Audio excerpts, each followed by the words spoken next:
अस्सलाम वालेकुम। मेरा नाम ज़ुबैर है और मैं आपको स्पोकन इंग्लिश कोर्स में खुशामदीद कहता हूँ। ये लेक्चर आपके लिए है जो इंग्लिश बोलना सीखना चाहते हैं। इस कोर्स में हम छोटे छोटे स्टेप्स में आगे बढ़ेंगे। इंट्रोडक्शन का मतलब है तारुफ़। हर ज़बान सीखने के लिए कुछ ज़रूरी चीज़ें होती हैं, जैसे अल्फाज, वोकैबुलरी, जुमले बनाने का तरीका, ग्रामर, तलफ़ुज़ यानी सही बोलने का तरीका, प्रोनाउंसिएशन और सबसे ज़रूरी प्रैक्टिस। इस कोर्स में आपको ये सब कुछ स्टेप बाय स्टेप सिखाया जाएगा। तो आइए सीखते हैं।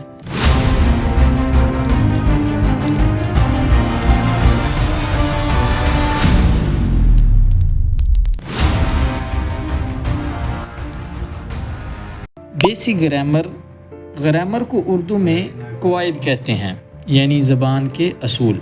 और ग्रामर क्यों ज़रूरी है? जैसे आप कार चलाते हैं तो उसके कुछ असूल होते हैं, गियर कैसे लगाना है, ब्रेक कब लगानी है। इसी तरह इंग्लिश में भी ग्रामर बताती है कि अल्फाज कहाँ लगेंगे, कौन सा लफ्ज़ कब आएगा, कौन सा लफ्ज़ पहले होगा, कौन सा बाद में। फॉर एग्ज़ाम्पल, मैं कहता हूँ कि मैं एक तालिब इल्म हूँ। इसका जुमला हम बनाएंगे आई एम स्टूडेंट। ये गलत है। सही क्या है? I am a student.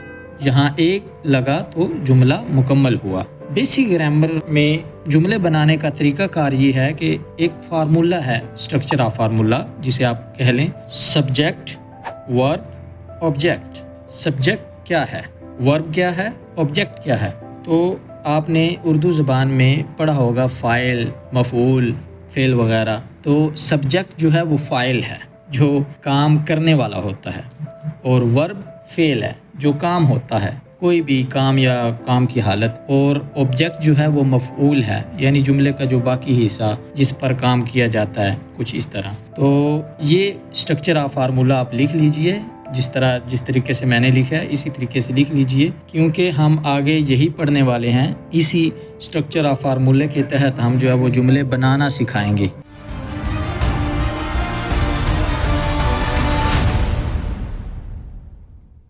Is, M, और, इन तीनों लफ्ज़ों को कहते हैं टू बी वर्ब्स, यानी होने की हालत बताते हैं। एम सिर्फ आई के साथ लगेगा, आई यानी मैं, सिर्फ आई के साथ क्या लगेगा? Am. For example, I am happy, तो ये क्या बता रहा है? हालत बता रहा है कि मैं क्या हूँ, खुश हूँ। इज़, ही, शी, इट, या किसी एक चीज़ या शख्स के साथ, किसी एक चीज़ या किसी एक शख्स के नाम के साथ क्या लगेगा? इज़ लगेगा। For example, he is my brother, वो मेरा भाई है। He is my brother. It is hot, ये बहुत गर्म है, या फिर मौसम बहुत गर्म है। तो आर, यू, वी, दे, या ज़्यादा चीज़ों के साथ आर इस्तेमाल होता है। यू, वी, दे, या ज़्यादा चीज़ों या ज़्यादा शख्स या लोग, उनके साथ आर यूज़ होता है। जैसे यू आर माई फ्रेंड, तुम मेरे दोस्त हो। वी आर स्टूडेंट्स, हम तालिब इल्म हैं। इज़, आर, एम का मकसद क्या है? ये लफ्ज़ बताते हैं कि कोई चीज़ या शख्स क्या है, किस हालत में है। फॉर एग्ज़ाम्पल, मैं खुश हूँ, आई एम हैप्पी, तो ये मेरी हालत बता रहा है कि मैं क्या हूँ, खुश हूँ। ही इज़ सिक, ये उसकी हालत बता रहा है कि वो क्या है, बीमार है। इज़ सिक, हम तैयार हैं, वी आर रेडी, तो ये हालत बताते हैं ये इज़, आर, एम। इनको टू बी वर्ब्स कहते हैं। बेसिकली टू बी वर्ब्स 8 होते हैं, तो हम यहाँ पे 3 को समझ रहे हैं कि ये इनका इस्तेमाल क्या है और कहाँ कहाँ पे यूज़ होते हैं। तो इन छोटे छोटे जुमलों को हम प्रैक्टिस भी करेंगे और आपको असाइनमेंट भी दी जाएगी, वो भी आपने कंप्लीट करके हमें सेंड करनी है। अभी के लिए खुदा हाफिज़।